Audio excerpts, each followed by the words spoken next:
Bueno, lo primero, muchísimas gracias por la invitación. Es un súper placer siempre volver a la escuela, a este edificio en el que un día calculé que era en el que más horas había pasado de mi vida, porque nunca había conseguido vivir en una casa el tiempo suficiente como para ganar a la escuela. Hoy no sé si eso sigue ocurriendo, pero me gusta el dato. Me gusta, creo que no tengo que decir más, ¿no? No solo es mi escuela de toda la vida, es como el edificio de toda mi vida, ¿no? La verdad es que esta mañana estaba yo preparando esta presentación y decía, estos alumnos no van a conocer el proyecto del concurso de Quaderns, no van a conocer las viviendas de la M30, pero igual empezar tan lejos, igual no llegamos. Pasa como en el curso de historia de Sabricio, ¿no? Que nunca llegabas al siglo XVIII, ¿no? Entonces, he empezado un poco más adelante, pero he puesto este título de Técnica y Comunidad, Experimentos Tipológicos, porque me he acordado del libro Técnica y Arquitectura, porque de repente al poner los proyectos en orden, pues me he dado cuenta de que en realidad los dos grandes temas con los que yo he trabajado relativos a la vivienda, y especialmente a la vivienda colectiva, han sido siempre la idea de cómo construir viviendas de una manera que sin caer del lado de la construcción o del lado del fetichismo constructivo, pudiéramos decir que hay avances de los cuales la vivienda, especialmente la vivienda colectiva y la vivienda pública, se benefician, pero por encima de todo eso pues está que a lo mejor en los 90 hablábamos mucho de arquitectura y hoy hablamos mucho de comunidades y de vivir juntos y de compartir cosas, ¿no? Y entonces he empezado por este proyecto, que es un concurso que hice con Iñaki, es el único proyecto que he traído de aquellos años, porque resume un poco lo de todos estos que tú has mencionado en la presentación. Esto es un concurso en Vitoria, de un solar, de dos solares que estaban al final de una gran avenida, enfrente de un humedal, en la idea de que en esos dos solares se construirían unos bloques en el perímetro, dejando un jardín o un patio interior para los habitantes de esos edificios, que eso mantendría la altura del resto de los edificios de la zona, que era un sitio donde se estaba desarrollando un gran proyecto de vivienda pública, sustituyendo a lo que históricamente había sido la pista del aeropuerto de Vitoria, ¿no? Nosotros, viendo ese humedal de ahí enfrente, que durante unos meses al año se activaba y era un paisaje bastante interesante, y que la idea de la manzana cerrada en el borde de la ciudad nos recordaba cuando éramos pequeños, y en Madrid siempre había una calle en la que terminaba la ciudad, que por un lado tenía una manzana cerrada y por otro lado tenía un campo con ovejas, y luego pasabas al cabo de 3 años y había otras 3 calles con otras 3 manzanas, pero siempre había una manzana cerrada que limitaba la ciudad. Y dijimos, bueno, la ciudad debería descomponerse un poco al llegar al borde, especialmente con la vivienda, ¿no? Como volverse un ente un poco más poroso y fragmentado, ¿no? Entonces pervertimos todas las normas en nuestra juventud ingenua y arriesgada, ¿no?, posibles, de las ordenanzas municipales y de todo lo que había que hacer en ese sitio, donde evidentemente había que hacer una manzana cerrada de 7 plantas de altura, con un bajo comercial, y nosotros no solo construimos 4 torres, sino que además a los pies de las torres, como no sabíamos muy bien qué hacer con ese suelo, porque lo que sí necesitábamos era el subsuelo para poner aparcamientos, hicimos unas piscinas, unos lagos que eran como que el humedal se había metido en la ciudad. Esto parece que no es hablar mucho de vivienda, pero sí quiero como insistir en esta posibilidad que tienen ciertos proyectos de hacer exploraciones que al final tienen que ver con la vivienda, tienen que ver con la manera en la que evoluciona la cultura urbana y la forma en la que nos relacionamos con lo que nos rodea, ¿no? Entonces, una vivienda pública que se tiene que... Yo tengo un puntero aquí, sí. Que se tiene que construir con el mismo presupuesto que esta, o que esa, o que aquella, o esta, que te puede tocar en un concurso de viviendas públicas, pero que es esta, que es una torre en la que el presupuesto se disparaba con respecto de las demás, pero que lo resolvimos, como se ve aquí, con una construcción increíblemente pragmática, en la que no hay pilares en el interior de la vivienda, en la que los suelos se colocan continuos de punta a punta, y por eso se pueden quitar los tabiques, convenciendo a tu cuñado un fin de semana de que con 4 cervezas te ayude a quitar la separación entre 2 dormitorios, y que se ve aquí, bueno, se ve que hay, luego veremos, un solo detalle constructivo, una sola ventana, un solo material, ¿no?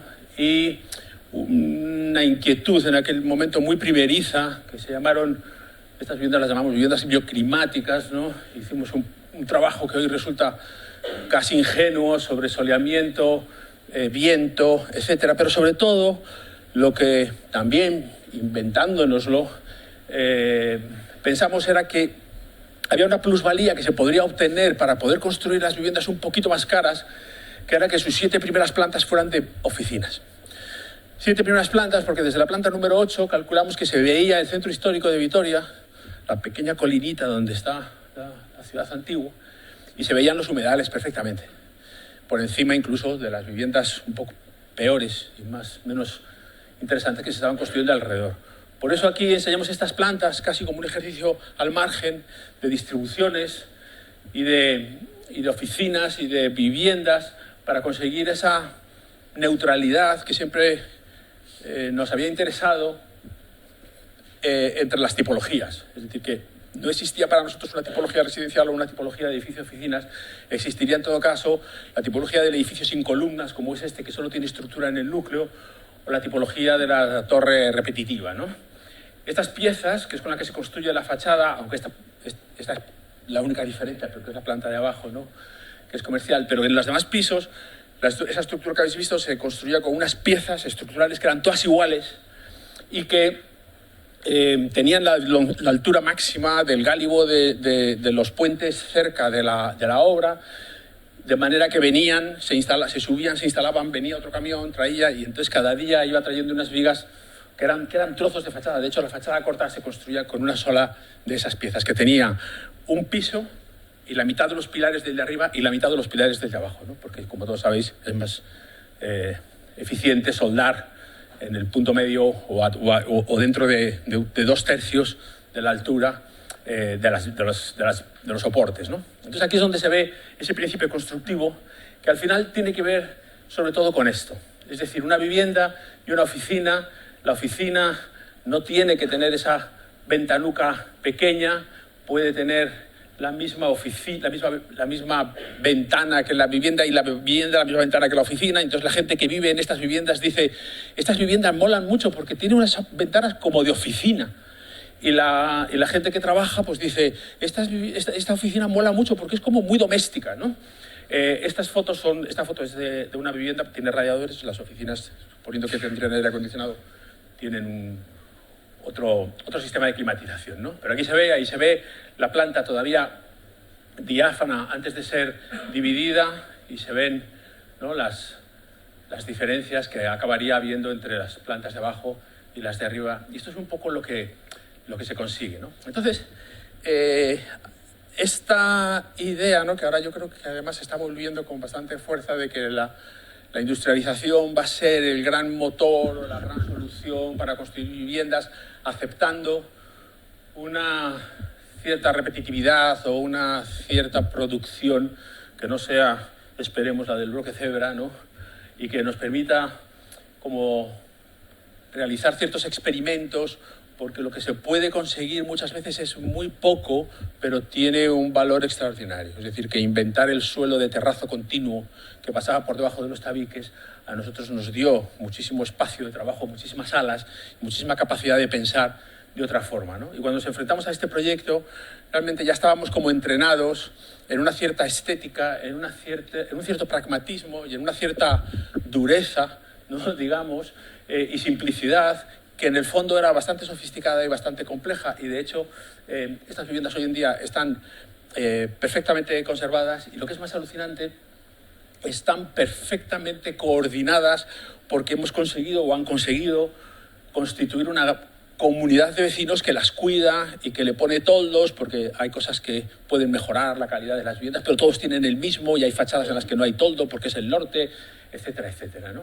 Entonces, ya en la etapa de mi estudio solitario, tuve la oportunidad de realizar un par de experimentos. He traído uno de ellos, de viviendas industrializadas, que tienen que ver con la vivienda colectiva, es decir, que tienen que ver, sobre todo, son como prototipos de algo que se podría apilar o amontonar o organizar de otra forma, ¿no? Esto en realidad es una mínima unidad residencial que por el hecho de ser industrializada se puede fabricar en Getafe, en un taller donde hay se puede colocar una calidad en las instalaciones y en ciertos recursos que a lo mejor ir a construirlo a un lugar es más complicado, es más caro, es difícil encontrar quien te monta un solo radiante en según qué sitios, ¿no? Entonces esto se puede hacer en serie, en estos hangares donde ahí se ven unos trozos de una casa.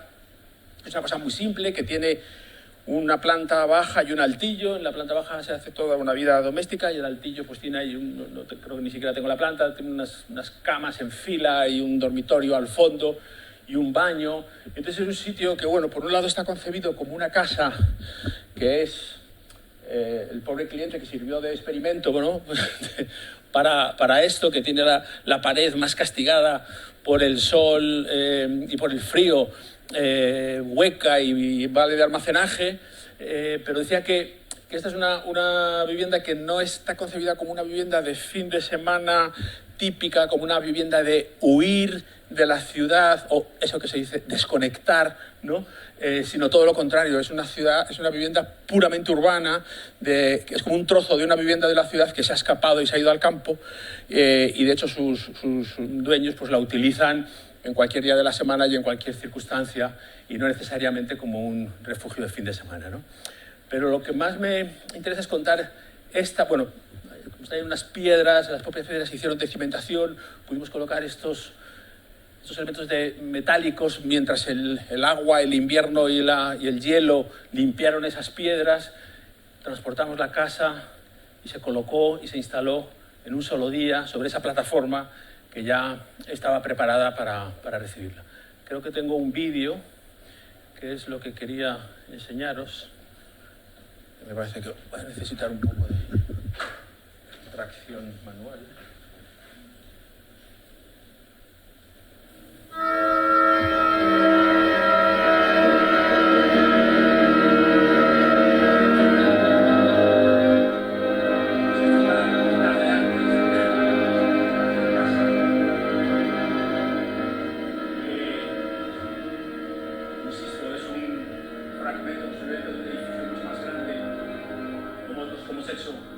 Posteriormente,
la hora de la siesta.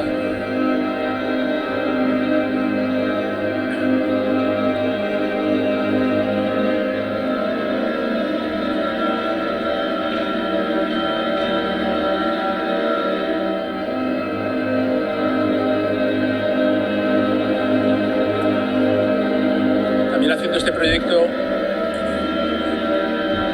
introdujimos en nuestras narrativas, ¿no?, esta idea de la instalación, ¿no? Ya habíamos trabajado mucho con arquitecturas en seco, habíamos montado muchos edificios sin la participación del agua,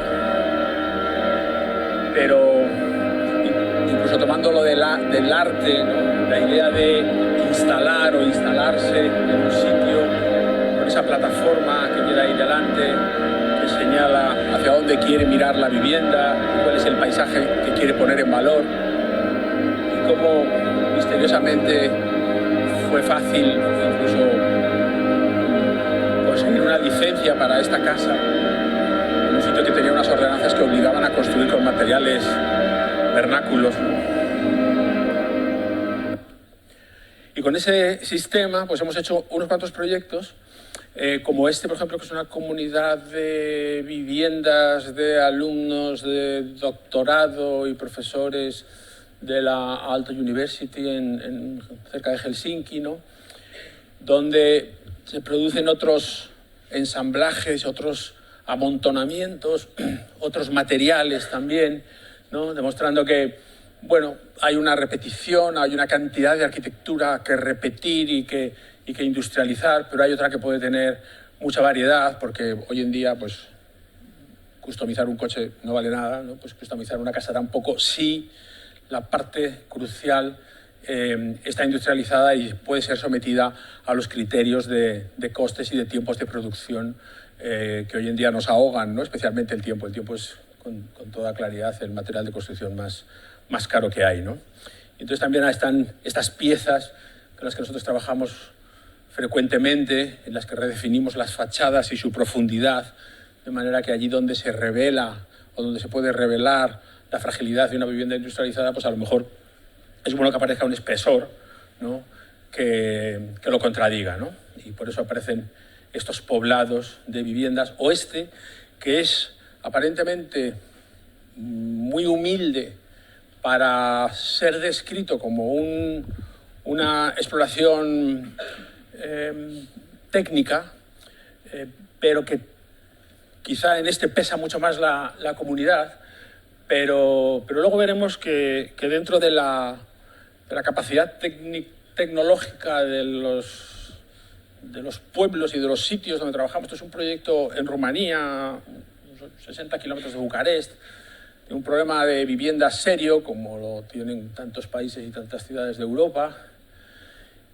Y hay una cantidad enorme de gente joven, profesionales y gente, en fin, que entiende y que sabe lo que quiere y que para los que la vivienda no es solo una necesidad, digamos, elemental, sino algo a través de lo cual proyectarse y querer vivir con otra gente y desarrollar una forma un poco satisfactoria de colectividad y de comunidad, ¿no? Entonces, bueno, esto solo para explicar que el sitio es muy estratégico, pero está en un paisaje agrícola, en los restos de unas antiguas naves de explotación derruidas, y es un barrio de 150 casas unifamiliares muy pequeñas, lo que habría sido en otros tiempos una Siedlung o algo parecido, ¿no? Con servicios, con un pequeño hotel para que duerman tus invitados y tus familiares y no tengas que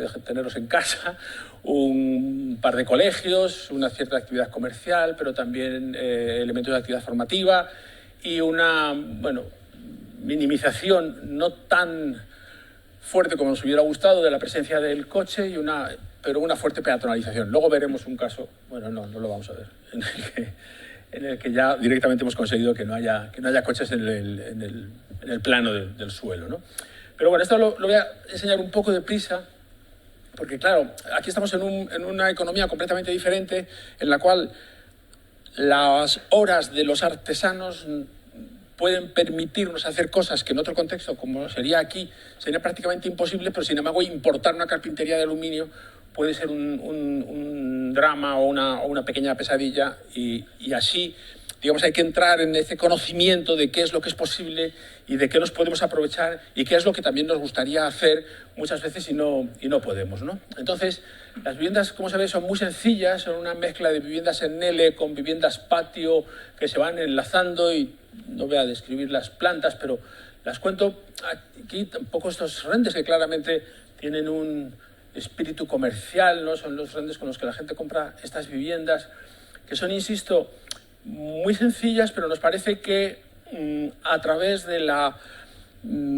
vínculo que establecen con las posibilidades de una industria que parece poco capacitada, pero que en realidad tiene resortes más que suficientes para conseguir cosas sorprendentes, como esos tejados metálicos o como algunas pérgolas que ahora vamos a ver en algún momento aparecer, o algunas, por supuesto, carpinterías, ¿no? Entonces, estas son las pérgolas a las que prefiero, o esas persianas, ¿no? De manera que, de nuevo, pues, organizando un pequeño catálogo de cosas que se repiten insistentemente y que crean un lenguaje y que crean también un sentido de colectividad, pues aparece como un producto que tiene toda la calidad y la calidez que se puede tener para acometer una domesticidad que sea capaz de asumir pues muchas variaciones, muchas versiones, y en las que tampoco tenemos muy bien por qué entrar. Esto es una cosa que a lo mejor hace años yo no habría dicho, es decir, hace años habríamos clasificado los tipos de familia, los tipos de convivencia, los 3 amigos que viven, los no sé cuántos tal, y hoy decimos, mira, mejor no, mejor hazlo lo mejor que puedas para que todo sea posible. No clasifiques porque te dejas fuera tanta gente que te vas a meter en un lío, ¿no? Entonces, en esas viviendas vuelven a aparecer los tabiques construidos directamente sobre suelos corridos, vuelven a aparecer habitaciones que no tienen nombre porque ni siquiera el código, ¿no?, de habitabilidad permitiría que fueran dormitorios porque son demasiado estrechos, o permitirían que fueran una zona de estar porque no tiene una ventana de cierto tamaño. Pero al final, generándolas y reorganizándolas y dándoselas a la gente que tiene bastante conciencia de qué es lo que le interesa hacer, pues dentro de su neutralidad y de que mayoritariamente están organizadas por los muebles, pues parece que la cosa funciona muy bien, incluso en una cultura en la que es difícil también evitar que se te dispare el resorte del prejuicio, ¿no? Cuando te dicen, no, es que son unas familias enormes, o tienen muchísimos hijos, o tienes o las mujeres no trabajan, pues bueno, ya llegará, ¿no? Ya pasará, ¿no? No puedes estar como dando lecciones de modernidad. Pero sin embargo, cuando aparece el espacio público, sí hemos entendido que hay algo que ofrecer, que la gente lo entiende rápidamente y lo asume y lo coge y lo toma como propio. Y, por ejemplo, una de las cosas que han sido más exitosas es que hemos hecho una ordenanza en la que las viviendas, estas en L, pueden dedicar una parte, un rabo de la L, por así decir, a un pequeño negocio. Un pequeño negocio en el cual muchas personas, especialmente muchas mujeres, de repente tienen una actividad, tienen un instrumento de comunicación con el resto de la comunidad, tienen un papel, tienen una importancia, tienen una visibilidad, y hay cosas que no entran a lo mejor por el otro lado, pero entran por aquí, entran por la idea de convertirse en personas visibles que hacen cosas, ¿no? Y entonces hay desde sitios donde se arreglan bicis, o sitios donde se hacen tartas, o sitios donde se preparan flores, ¿no? Esto es otra de estas invenciones tipológicas que ya tiene un tiempo, pero que a mí me sigue gustando mucho enseñarlo porque tiene que ver con cómo pensamos las cosas, o sea, con qué lógica pensamos ciertas cosas, ¿no?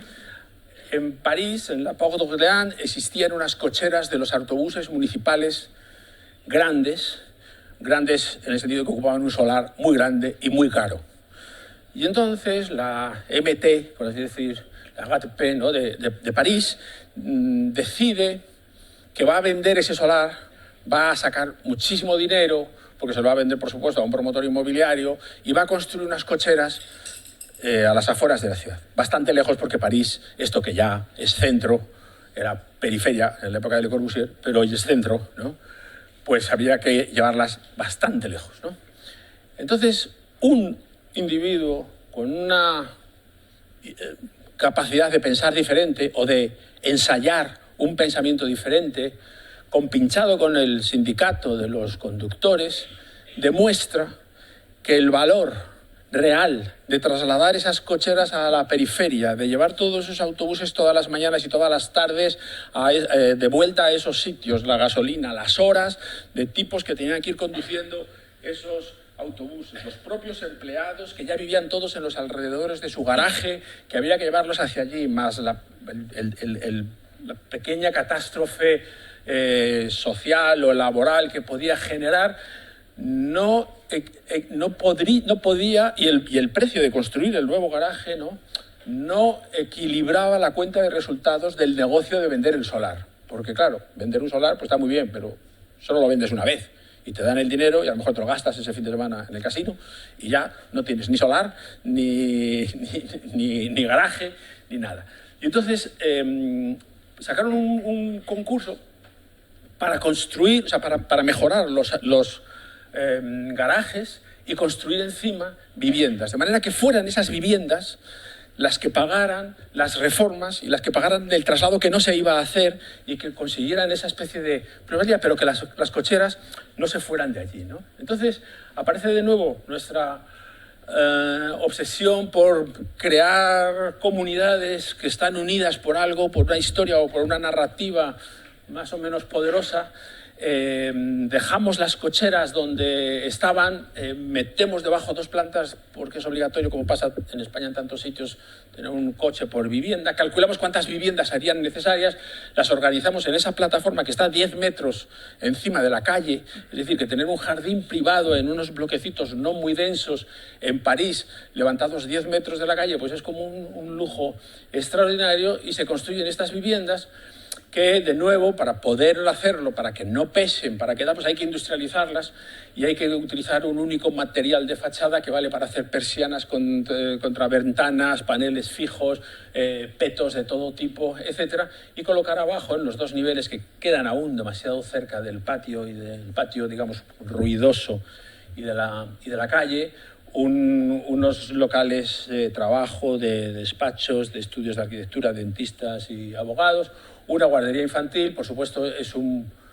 proyecto, como se ve por ahí en algunos de estos dibujos, muy logístico, muy de movimientos, de poder, cómo puedo entrar, porque solo puedo entrar y salir por un sitio, porque si no estropeo toda la funcionalidad de los garajes de los autobuses, y cómo crear estos apartamentos que en realidad son pequeños y que son baratos, o que fueron baratos en su momento, y que convocan a una población joven que a lo mejor, pues dentro de del mito del adosado en la periferia, porque tenías muchos metros y jardín, pues dicen, pues casi prefiero pocos metros y un jardín compartido dentro de la ciudad y poder ir caminando a los museos o al colegio o lo que sea, ¿no? Y ahí es donde sale este proyecto y esta idea que al principio parecía un poco temeraria, de esos edificios tan juntos, y que con el tiempo, sin embargo, pues se ha revelado muy, muy cómoda, ¿no? Es un proyecto que hemos terminado recientemente aquí en Madrid, y que tiene algo de esto, de lo que se veía ahí en París, de los edificios pequeños, que son como tinteros y que tienen una cierta invención en su organización. No he contado los de París, pero sí contaré estos. Es un edificio que tiene, como veis, 4 plantas. En realidad son 4 dúplex, uno en cada esquina. Los dúplex de abajo tienen jardín, los dúplex de arriba tienen azotea. Entonces, por eso la planta vamos a ver ahora, la planta es así de sencilla, ¿no? Entonces, un portal que lo atraviesa, 4 jardines que abrazan cada una de las esquinas, 4 cubiertas arriba a las que se sale directamente, ¿no? Entonces, aquí se entiende muy bien que estamos en la planta baja. Estas son las fotos de las viviendas recién terminadas, ¿no? Estas ya son las plantas intermedias y las plantas altas, ¿no? Y esos balcones, que también son como piezas que vienen y se ensamblan. La fachada de este edificio es de aluminio, de bandejas de aluminio reciclado perforado.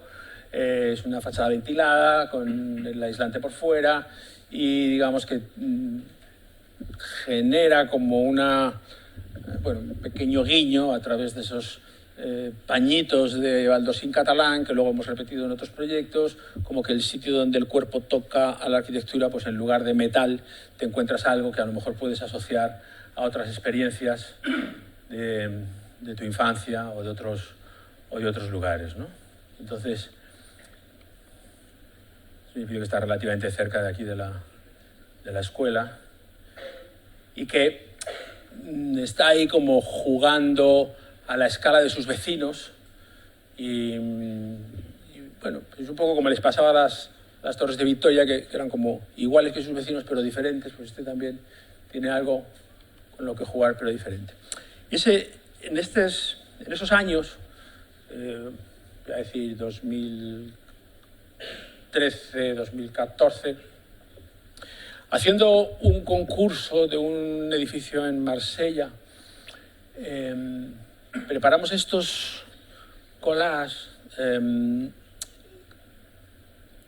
que eran como genéricos, ¿no? O sea, que aquí están puestos encima del edificio de Marsella, pero el círculo es lo que... Hicimos una colección diciendo las cosas que queremos que ocurran en nuestros edificios de viviendas, ¿no? Las cosas que impulsarán ese concepto de vivir juntos. Y insisto, vivir juntos, mucha gente muy diferente, no vivir juntos gente que ya se conoce y que son como todos del mismo patrón, ¿no? Aunque tampoco pasa nada, pero no es ese nuestra línea editorial, digamos. ¿Qué cosas tendrían que ocurrir, ¿no? Entonces, pues si hacemos esto, evidentemente todos sabemos de lo que estamos hablando. Si pensamos que esto es una cubierta, ahí está el mar, porque es Marsella, claro, pero sabemos muy bien de qué estamos hablando, y así sucesivamente. Con esta idea hicimos este proyecto en Casablanca, que de nuevo resulta que es un contexto en el que parece no haber tecnología para construir viviendas que respiren y que tengan la ligereza que nos gusta, ¿no? Pero, en fin, gracias a ciertos trucos, empezamos a hacer estos edificios así como que van dejando escalones en los que se producen usos colectivos, porque lo que da a cada uno de esos escalones pues es un coworking o un gimnasio o un lugar de fiestas o una pequeña guardería. Y que es cierto que en el caso de Casablanca, el master plan, que es un master plan con el que luego resulta que cuando fuimos a Marsella era igual, era idéntico, y resulta que los dos eran de Yves Lion, ¿no? Era un master plan que tenía normas como rocambolescas, ¿no? Que era como tú llegabas a tu solar y no podías construir nada a menos de una distancia de lo que ya se había construido. Y no podía tener una longitud mayor de 18 metros. Entonces, a los 18 metros tenías que producir un salto. Pero al hacer ese salto no podías generar proximidad con otras cosas de tu propio proyecto. Entonces, esto que sale aquí y que luego veremos en el proyecto de Marsella, es algo que nos pareció como muy atractivo, y luego lo hemos utilizado en sitios donde no ha ido Yves Lion primero a ponérnoslo fácil. Porque hemos llegado a la conclusión de que es la mejor forma de generar los usos comunes, ¿no? Porque no hay forma de vender un apartamento que tenga un jardín tan grande, pero sin embargo tú sí puedes vender muy bien un apartamento o un piso en un lugar de este edificio con la promesa de que ese jardín es de todos, ¿no? Incluso en el caso de Marsella, una de esas cubiertas son huertos colectivos que tienen un éxito bárbaro, ¿no? Entonces, bueno, también aquí, como veis, es una manzana cerrada. Esto es el barrio de Anfa, un barrio muy grande en el que se hicieron en 4 o 5 años muchas manzanas hechas por muchos arquitectos que conocéis, seguro que habéis visto alguna, ¿no? Y todas tienen este jardín interior como de manzana del ensanche o de cualquier ensanche, ¿no? Porque luego las manzanas del ensanche están llenas todas de talleres mecánicos, o sea que no. Pero bueno, la imagen que tenemos de esa manzana vacía del ensanche.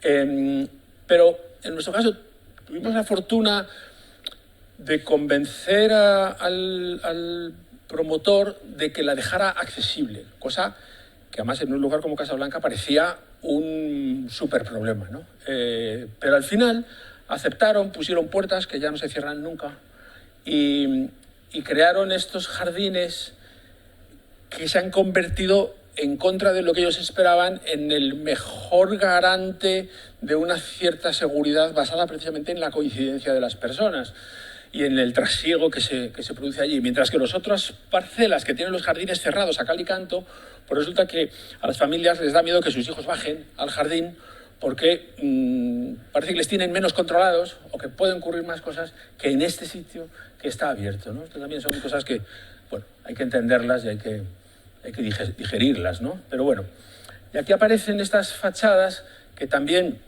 se aprovechan de una artesanía que puede producir cosas a un precio totalmente asequible y que nos permite pues volar unas estructuras metálicas respecto de una estructura de hormigón que no hay una ordenanza que no te deja dejarlo expuesto, que no tienes que protegerlo, que puedes poner una flecha de 3 centímetros, cosas de esas, ¿no?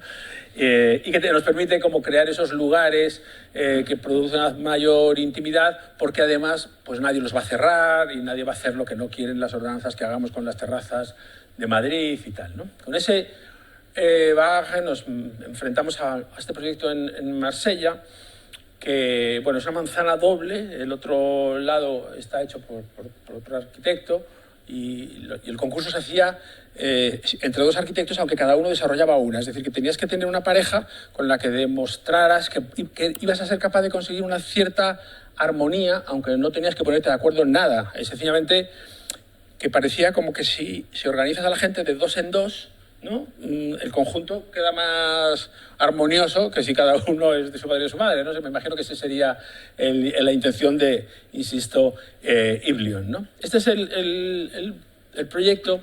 Nosotros ganamos este concurso con un eslogan que decía algo así como calle bulliciosa, jardín colectivo, terraza íntima. El jardín colectivo son esos escalones que se producen en los edificios, que se convierten en lugares compartidos, y la llamada terraza íntima es la que queda detrás de esas celosías correderas de metálicas, ¿no? Que resuelven un problema que existe en Marsella, que es bastante complicado, y es que en Marsella sopla el Mistral. Es un viento muy, muy canalla, que es muy caliente, muy incómodo, muy ruidoso. Entonces, resulta que sopla desde el mar, es decir, sopla desde la vista buena y desde la orientación buena. Pues la gente prefiere vivir de espaldas al mar, al oeste, a cambio de no tener sol. A cambio de no tener viento, ¿no? Y entonces, ahí aparecen esas piezas que pueden convertir las terrazas en habitaciones, también porque nadie las va a cerrar, te van a poner una carpintería de PVC, ¿no? Cada una diferente de la otra, y de nuevo pues hay como todo una especie de pequeño ballet de piezas correderas que recomponen permanentemente la fachada, y esos lugares de los jardines comunitarios que pueblan los escalones del edificio. Este edificio responde a la normativa francesa de incentivos a cambio de colocar vivienda pública, en teoría junto con la vivienda de mercado, de manera que la vivienda pública no acabe marginada en una periferia inaccesible con mal transporte público o con malas condiciones de acceso pues, a la cultura o a la enseñanza o al trabajo, ¿no? Sin embargo, es el primero de todos los que se han construido en Marsella, que es una ciudad, como sabéis, con una cierta conflictividad, que los habitantes del edificio de protección oficial y los de vivienda de mercado, que tampoco es una vivienda totalmente libre de mercado, es una vivienda subvencionada para personas que no tienen unas condiciones económicas tan dramáticas como otros, pero que pueden pagar un crédito, ¿no? Un pequeño crédito. Pero el caso es que este es el primer edificio que comparten el portal. Es decir, el truco de los promotores era coger la subvención, hacer otro portal, hacer otra escalera con otros acabados, otras cocinas. Y entonces aquí nosotros veníamos de hacer un proyecto en Barcelona, que también voy a enseñar ahora, que tuvo el mismo proceso y que al final se llegó a la conclusión de que hacerlo todo igual era muchísimo mejor, muchísimo más beneficioso en todos los sentidos, ¿no? Muy especialmente en la calidad de la propia colectividad que se genera, ¿no? Aquí se ven estas terrazas, ¿no? Y esas habitaciones al aire libre que se producen y usos comunes que dan a los exteriores, a las terrazas compartidas. Aquí también hay una cosa, bueno, la puedo contar más adelante. Y se ven esos lugares, ¿no? Está construida con hormigón prefabricado a la francesa, es decir, con el aislante dentro de la pieza, que tiene este pattern, que es el mismo que tienen las piezas de chapa perforada, ¿no? Que tienen esos dos colores que genera una situación un poco más vibrante y que hacen que también por la noche el edificio pues como que se revela muy, muy diferente, ¿no? Y hay una cosa en este proyecto que yo creo que le ha acabado dando mucho carácter, y es que parece que no está acabado. Es decir, que nos esforzamos mucho en acabar todo a la perfección, con unos detalles súper minuciosos, pero también parece que hay algo, ¿no? Como que cuando ya no ves bien o no tocas con la mano, pues de repente las cosas pueden tener otro carácter, pueden tener esta apariencia de algo que está in progress o que vendrá, o que ya es habitable, ¿no? Y que es como menos exigente, ¿no? Como que tiene algo del deshabillé y del desorden que todos tenemos en nuestras casas y posiblemente en nuestras vidas, ¿no? Y que contraponer esa diversidad y esa falta de homogeneidad que tanto nos emociona de la sociedad urbana contemporánea, ¿no? Contraponerlo con edificios perfectamente acabados, pues parece que es un poco raro, ¿no? Y hago esta larga cambiada, ¿no? Esta es la cocina de Marsella, con su terraza y con sus correderas, y esta es la terraza de Barcelona, del edificio de Sant Boi, que también nació como un edificio compartido de vivienda pública y vivienda protegida o vivienda con protección, como se dice ahora, y de vivienda de mercado, ¿no? Que parte de la idea de que la cocina tiene que estar relacionada con el sitio o con el espacio exterior, sea el espacio exterior una pequeña terraza, un pequeño patio o lo que sea, de manera que casi pueda ser una de las entradas de la casa. Una cosa como vernacular, casi de vivienda rural, de patio, entendiendo que este nuevo centro de gravedad familiar o de pequeña comunidad que es la cocina, que ya no es un lugar que está ahí al fondo del pasillo oscuro y lleno de humo, ¿no? Por donde se pasa, donde se hacen tertulias y que posiblemente en la era digital pues sustituye a lo que fue la televisión y tiempos anteriores a lo que fue la chimenea, ¿no? Entonces, este edificio tiene esos lugares que además son muy valiosos, porque la ordenanza permitía construir una cantidad de metros cuadrados que suponía colmatar prácticamente el solar con la máxima profundidad, y por lo tanto pues un cliente que le cuesta tantísimo conseguir suelo público para hacer vivienda, esto es el IPSOL, ¿no?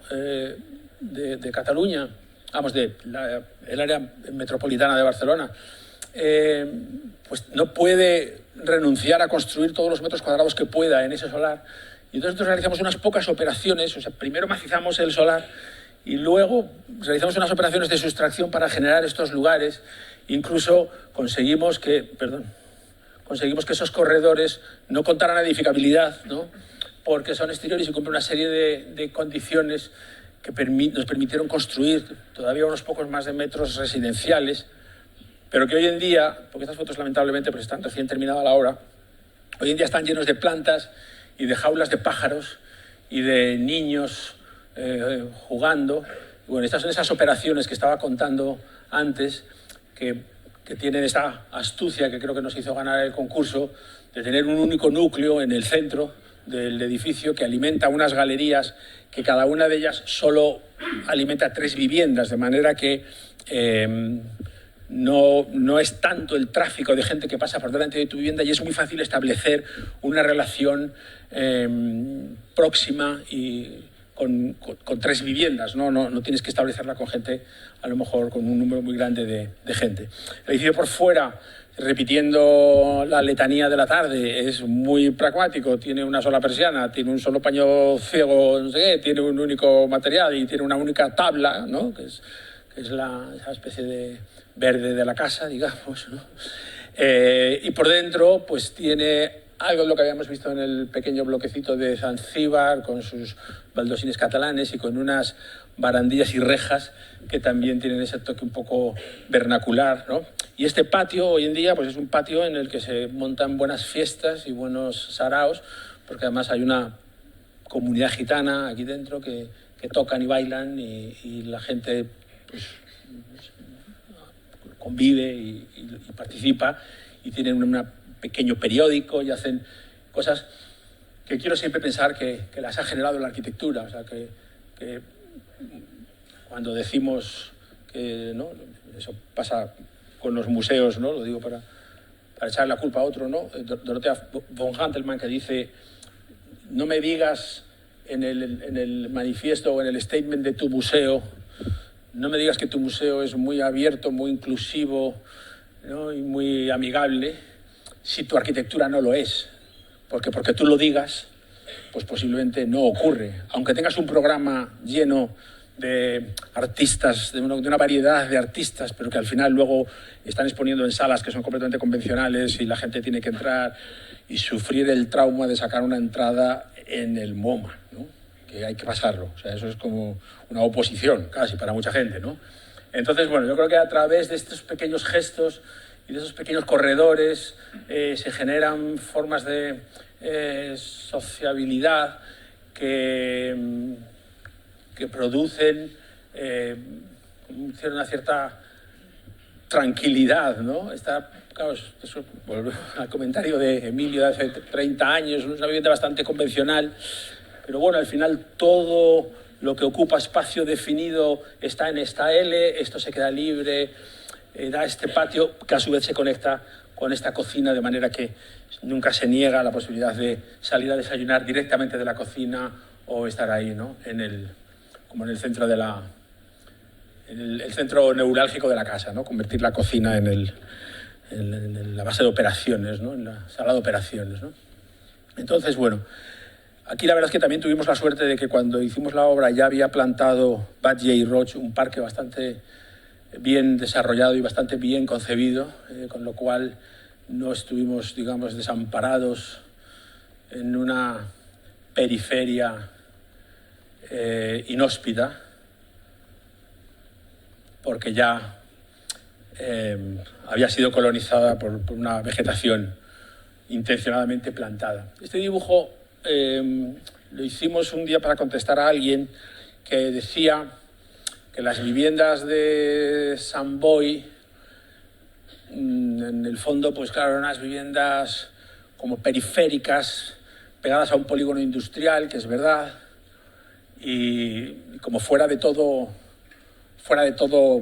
lugar, ¿no?, como en tierra de nadie o algo así, ¿no? Entonces, hicimos este dibujo diciendo, bueno, pues no te creas, porque si tú miras con respecto a lo que tienes exactamente alrededor, pues efectivamente delante tienes un polígono industrial en el que posiblemente trabajes, ¿no?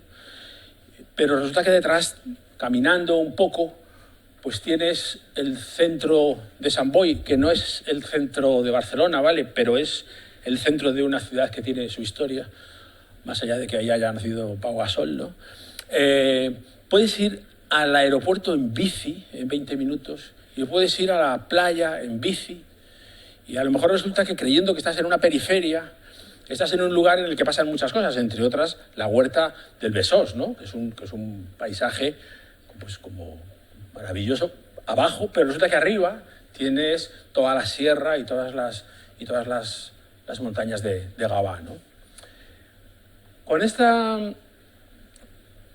Con estos proyectos nos metimos en un pequeño lío que es una cosa que bueno, que ya no se sabe cómo se llama, que es como regeneración urbana o algo parecido, que viene un poco de recuperar la escala de la ciudad Es decir, que en la ciudad se ve demasiado edificio que se derriba, varios seguidos, y aparece un bloque. Entonces, has estado tu vida paseando por Tetuán y de repente hay un día que llegas y hay un bloque de 100 metros de largo, ¿no? Y dices, hombre, si aquí había 14 edificios, 14 portales, 14 escaparates, ¿cómo es que ahora hay un bloque? O sea, esta cosa de... ¿no? Yo me acuerdo de cuando se incendió el Chiado de Portugal, Antonio Cruz y Antonio Ortiz, que estaban dando una conferencia ese día en el lugar, dijeron, lo tienen que reconstruir y el único secreto es que la distancia entre los portales sea la misma. Como diciendo, si van a hacer un proyecto en cada manzana, pues quizá ya nadie se acuerde de lo que era el Chiado, ¿no? Entonces, MVRDV ganó un concurso para hacer un master plan que se compondría de pequeños edificios realizados por diferentes arquitectos que los harían además en una especie de workshop, que nos tuvimos que ir allí como si fuéramos estudiantes, para trabajar en los edificios. Ya cada uno nos tocó un edificio de viviendas, un edificio de oficinas y un edificio puente. Un edificio puente es esto, que hay aquí, ¿no? ¿Qué es esto? Que es un edificio como aplastado entre dos edificios, por debajo del cual se entra al interior de la manzana.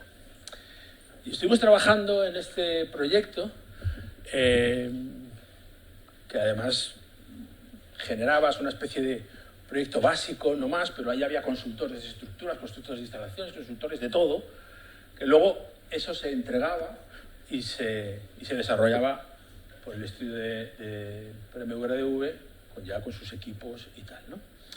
Entonces esta idea de la generación, de la regeneración urbana y del problema de los pequeños edificios, pues luego tenemos casi un historial en el estudio que lo desarrolla y lo acomete y lo busca. Es decir, que estamos buscando oportunidades. Y una de ellas fue esta manzana en Bucareli, que es un barrio de México,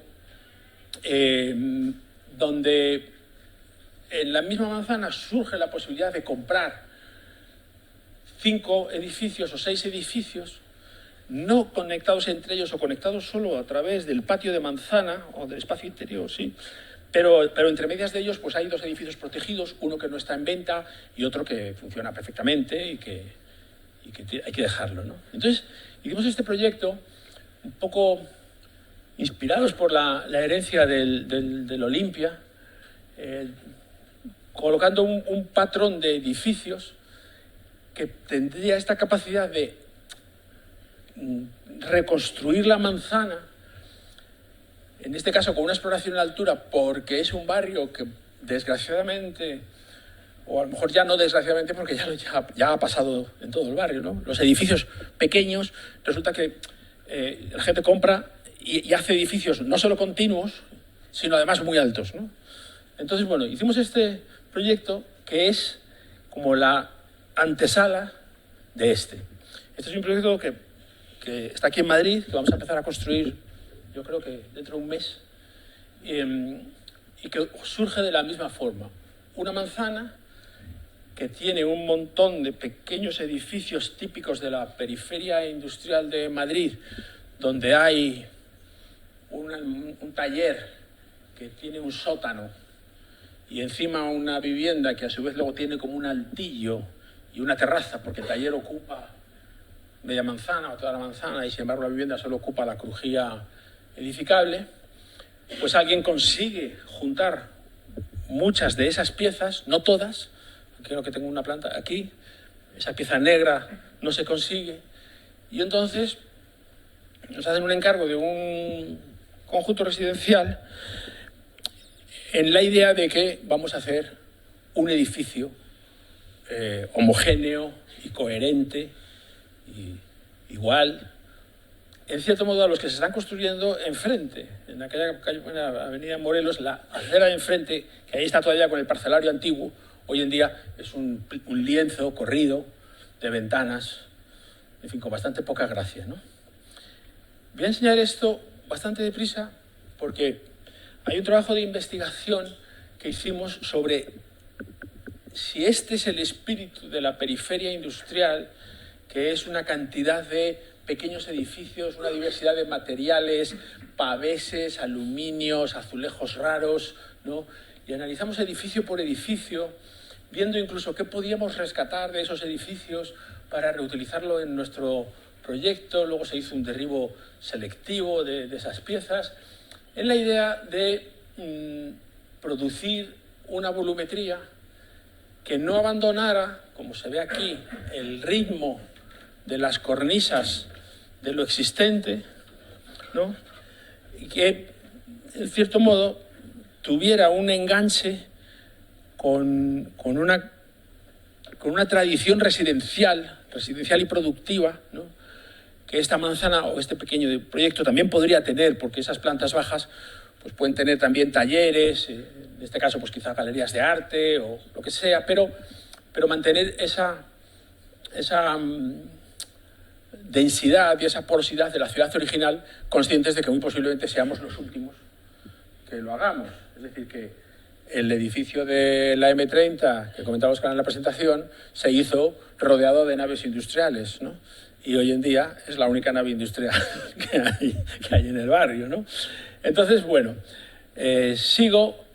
Aquí ya empiezan a aparecer la idea de dejar los edificios originales y levantar crecimientos, dejar un interior de manzana en el que puedan ocurrir bastantes cosas, multiplicar, como decíamos antes, accesos y puertas, y producir una cierta estratificación que también recuerda la estratificación, que es un poco squatter, ¿no? de la ciudad periférica, donde las cosas se construyen encima de las anteriores o metiéndote dentro de la manzana. Entonces, bueno, pues creamos este zócalo de cerámica esmaltada con los restos de ladrillo y con ese crecimiento luego un poco más diáfano, ligero, perforado, transparente, ¿no?